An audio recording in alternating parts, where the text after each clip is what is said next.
गणेशाय नमः। श्री सरस्वते नमः। श्री गुरुवे नमः। गुरुर्ब्रह्मा गुरुर्विष्णु गुरुर्देवो महेश्वरा गुरुर् साक्षात् परम ब्रह्म तस्मै श्री गुरुवे नमः।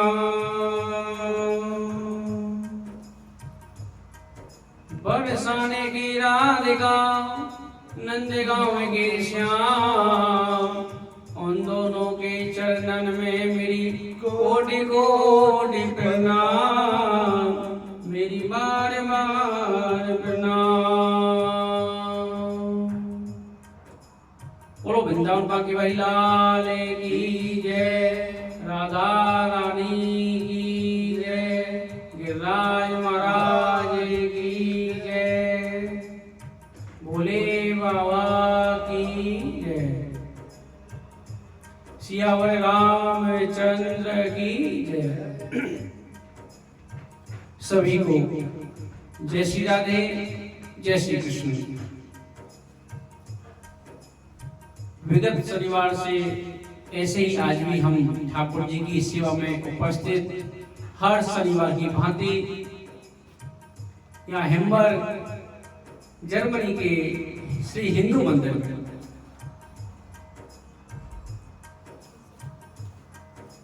सभी को जय श्री राधे, जय श्री कृष्ण। लाइव चैनल के माध्यम से जुड़े सभी भक्तवृंदों को, रसिक जनों को, सत्संग प्रेमियों को राधे राधे। आज हम एक नए विषय पर बात करेंगे कि व्यक्ति दुखी क्यों है, लोग दुखी क्यों हैं।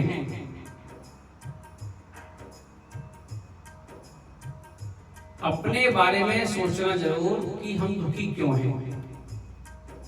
कुछ दुख तो होते हैं, कुछ हम बना लेते हैं।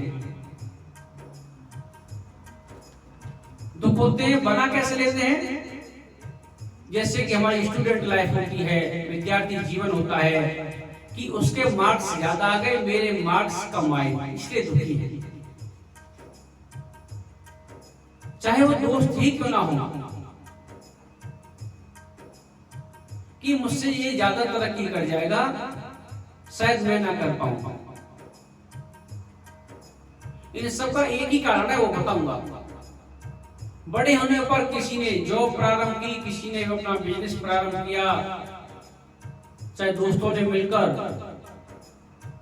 दोस्ती जब तक अच्छी है जब तक वो आगे ना बढ़े।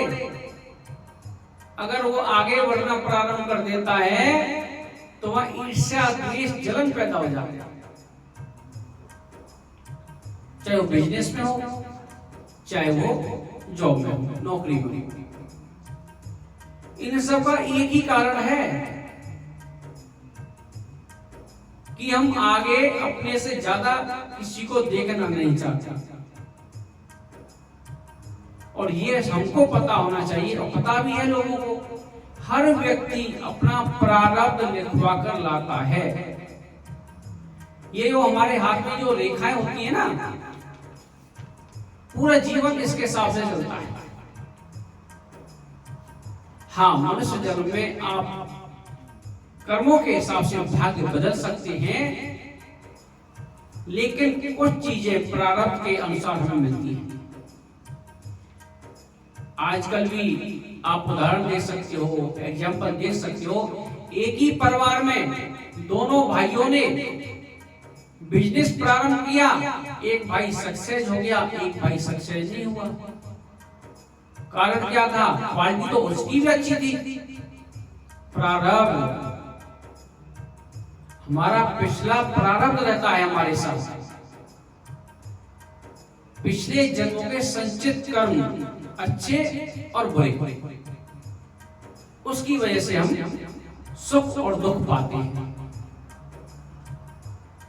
क्वालिटी तो उसकी भी अच्छी है, एक ही मार्केट में दो दुकान है, चीनी उसकी भी अच्छी है, चीनी उसकी भी अच्छी है, आलू उसके भी अच्छे हैं, उसके भी अच्छे हैं। एक ही दुकान ज्यादा क्यों चलती है, एक ही दुकान कम क्यों चलती है? ये प्रारब्ध। पूरे पृथ्वी मंडल पर सिर्फ 12 राशियों के व्यक्ति हैं, सिर्फ 12 राशियां हैं। राम की और रावण की राशि एक थी, कृष्ण की और कंस की राशि एक थी। अंतर क्या था? प्रारब्ध, कर्म, सोच। ज्ञान के उस रावण को भी था, ऐसा ज्ञानी आज तक नहीं हुआ। 6 शास्त्र, 4 वेद, 18 पुराणों हो जाता। अंतर क्या था? कर्म, हमारे प्रारब्ध। कि हम भी अपने बच्चों से एक्सपेक्टेशन करते हैं,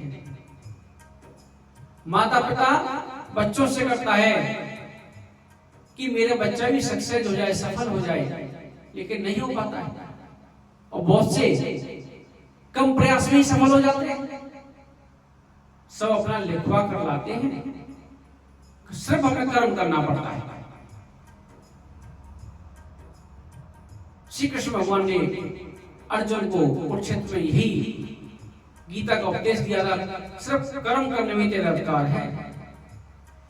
फल हमारे हाथ में नहीं है, क्या होगा क्या नहीं होगा। हम एग्जाम देकर आ गए, अब हमें क्या पता कि कितने % मार्क्स हमारे आएंगे, लेकिन कर्म हमें करना पड़ेगा। इसका मतलब ये भी नहीं है कि हम कर्म करना ही छोड़ दें। अभी मैंने बताया कि कर्म करने से भाग्य को बदला जा सकता है। पुराने कर्मों के हिसाब से हमें ये जन्म में मिला मनुष्य जन्म। एक लघु कथा सुनाता हूं। एक व्यक्ति, सर्दियों का समय था, गाजर खा रहा था। क्या खा रहा था? गाजर खा रहा था। तो उसके बगल में एक हलवाई की दुकान थी जहां पर गाजर का हलवा बना हुआ था। एक व्यक्ति आया, उसने 250 ग्राम गाजर का हलवा लिया और खाना प्रारंभ कर दिया। जो पहला व्यक्ति था जो गाजर खा रहा था, वो सोच रहा था, हे भगवान, मेरे भाग्य में गाजर का हलवा नहीं है, गाजर से ही संतुष्ट होना पड़ता है। काश मेरे ऐसे भाग्य होते जो मैं गाजर का हलवा खाता। वो गाजर का हलवा खा के चला गया। वो गाजर खा रहा था, गाजर खाते खाते लास्ट में जो छोटा सा टुकड़ा बच गया, उसको उसने फेंक दिया। अब हुआ क्या? तीसरा व्यक्ति आया, उसको बहुत जोर से भूख लगी थी। उसके पास तो पैसे गाजर के खरीदने के लिए भी नहीं थे। उसने वो टुकड़ा जमीन से उठाया और उसका पान करने लगे, खाने लगे। तो व्यक्ति बोला, परमपिता परमेश्वर को धन्यवाद दिया कि जैसा हूं ना, बहुत ठीक हूं। उसके पास पैसे हैं गाजर के हलवे खाने के, मेरे पास है पैसे गाजर खाने के, और इसके पास तो गाजर खरीदने के भी पैसे नहीं है। ये टुकड़े से काम चला रहा है। तो जैसे हो ना, आप सर्वोत्तम हो, आप अच्छे हो। परमपिता परमेश्वर का हमेशा शुक्रिया अदा करो कि उसने ये हमें अनमोल शरीर दिया है। कैसा शरीर दिया है? अनमोल शरीर है। किडनी, लीवर, हार्ट, हमें पता नहीं चलता। जब इन्हें परेशानी आती तब पता चलता है कितने इंपॉर्टेंट है हमारे लाइफ में और कितने कीमती हैं। कोई लीवर नहीं देता, कोई हार्ट नहीं देता, कोई किडनी नहीं देता। हम बोलते हैं महाराज हम बहुत दुखी, हम बहुत गरीब हैं, हमारे पास कुछ नहीं है। अगर इस पार्ट्स की कीमत लगाएं तो अनमोल तो तुम्हारा ये शरीर है। भगवान ने तो हमें सब कुछ दिया ही दिया है। हमसे क्या उम्मीद है ठाकुर जी की? उसका नाम, वो भी फ्री में। उससे कोई पैसे थोड़ लगते हैं, ना कोई पेट्रोल खर्च होता है भगवान का नाम लेने में।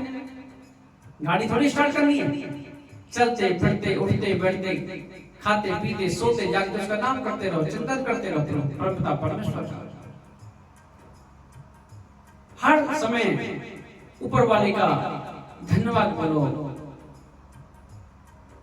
जैसी जिंदगी आप जी रहे हो ना, अभी भी लाखों लोग उसके लिए बेचैन हैं। आप देख लो अपने आसपास, हमारे दुख का कारण सब यही है, हम नीचे की तरफ या पीछे की तरफ नहीं देखते, हम आगे की तरफ देखते हैं, ऊपर की तरफ देखते हैं। हमें ये चाहिए, ठीक है वो चाहिए, अगर वो मिल जाएगा तो आप प्रसन्न हो जाओगे, खुश रहोगे? नहीं, गारंटी नहीं है। आप इस बात का अपने आप में देखना उदाहरण, जब व्यक्ति धरती पर खड़ा होता है, अगर आसमान से हवाई जहाज जा रहा है तो ऊपर की तरफ देखते लोग, ऊपर की तरफ देखते हवाई जहाज जा रहा है। और जब आपने सफर किया होगा हवाई जहाज में, तो आपने ऊपर की तरफ नहीं देखा होगा, आपने नीचे की तरफ देखा होगा कि धरती कैसी लग रही है, बिल्डिंग कैसी लग रही है, इमारत कैसी लग रही है, लोग कैसे लग रहे हैं, गाड़ियां कितनी छोटी छोटी लग रही है। ना संतुष्टि उसको हवाई जहाज में बैठने पर, और ना संतुष्टि उसको धरती पर खड़े हुए। नीचे वाला व्यक्ति ऊपर देख रहा है, ऊपर वाला व्यक्ति नीचे देख रहा है। हम जर्मन वाले बोल रहे हैं भारतवर्ष में रहने वाले प्रसन्न हैं, खुश हैं, और वो लोग सोच रहे हैं शायद बाहर रहने वाले लोग प्रसन्न हैं, खुश हैं। लेकिन सुखी कहाँ है? सुखी तो सिर्फ मन का वहम है। सुखी राम के दास, कोई तन दुखी, कोई मन दुखी, कोई धन में न रहे तो दास, थोड़े थोड़े सब दुखी, सुखी राम के दास। ये तो मन का वहम है। प्रसन्न क्या तो 2 रुपए की चीज पे प्रसन्न हो जाए? बच्चे को दे दो छोटा सा कोई गिफ्ट, उससे प्रसन्न हो जाए। बड़े आदमी को कितना भी कुछ दे दो, आईफोन गिफ्ट कर दो तो प्रसन्न ना हो। तो प्रसन्नता किसी लक्ष्य को मिलने के बाद मिल जाए, ये गारंटी नहीं। क्या तो झोंपड़ी में रहने वाले लोग प्रसन्न हैं, या महलों में रहने वाले लोग दुखी हैं? ना प्रसन्नता का पैसे से मतलब, ना सुख सुविधाओं से मतलब, किसी चीज से नहीं है। अब शरीर में कोई रोग लग गया, अब आलीशान महल में रह रहे हैं लेकिन वो बीमार हैं। आपके पास 56 भोगे हैं, मिठाइयां पड़ी हुई हैं, लेकिन डायबिटीज है, आप मिठाई नहीं खा सकते। क्या फायदा है इस सुख का? तो जैसे भी हो, आप सर्वोत्तम हो, ठाकुर जी का चिंतन करते रहो, धन्यवाद करते रहो। हे परमपिता परमेश्वर, तूने हमें सबसे बड़ा अनमोल तोहफा दिया है, मनुष्य शरीर, और ऊपर से सनातन धर्म में जन्म, सनातन धर्म में जन्म दिया है। और तीसरी हमारी अच्छी बुद्धि रखी है, जिससे हम सत्संग में जा सकते हैं, भागवत कथाओं में जा सकते हैं, साधु संतों के पास जा सकते हैं। अगर मलिन बुद्धि कर दे तो आप यहाँ तक आ पाओगे क्या? इसीलिए हर समय ठाकुर जी का धन्यवाद बोलो, शुक्रिया अदा करो, और परमपिता परमेश्वर से सिर्फ एक ही बात बोलो, हमारी भगवत बुद्धि को अपने चरणों में लगा कर रखें। एक घड़ी आदि में बुनियाद, तुलसी संग साधु की हरे कोटि अपराध। एक घड़ी आधी घड़ी, एक घड़ी होती है 24 मिनट की, एक घड़ी आधी घड़ी, 24 मिनट में से भी आधे लगभग 12 मिनट, और आधी में बुनियाद 12 में से भी आधी मतलब 6 मिनट। 6 मिनट का प्रभाव कितना दिखाया गया है। एक घड़ी आधी में बुनियाद, तुलसी संग साधु की हरे कोटि अपराध। 6 मिनट का सत्संग ही आपके करोड़ों पापों को नष्ट कर देता है। लेकिन सत्संग होना चाहिए, बैठे हो तो तन से मन से पूरी तरह ध्यान होना चाहिए सत्संग की तरफ, और सुनने के बाद उन बातों पर अमल होना चाहिए। डॉक्टर ने दवाई लिख के दे दी कि ठीक है आप बीमारी सही हो जाएगी, दवाई खा लेना। डॉक्टर ने तो बोला आप अच्छे हो जाओ। कब अच्छे होगे? जब मेडिसिन को अंदर लोगे, क्योंकि आपको बीमारी है। आपने सुन लिया डॉक्टर बोल रहा है अच्छे हो जाओगे, लेकिन ध्यान नहीं दिया, क्या बोला? दवाई लोगे तब। ऐसी सत्संग की बातें तब तक हमारे अंदर नहीं जाएंगी। हम कितने बोलते रहे, हमसे बड़े बड़े बोल रहे हैं, गला फाड़ रहे हैं, अगर किसी को सुनना ही नहीं। अमल करना पड़ेगा। आज की बस इतना ही।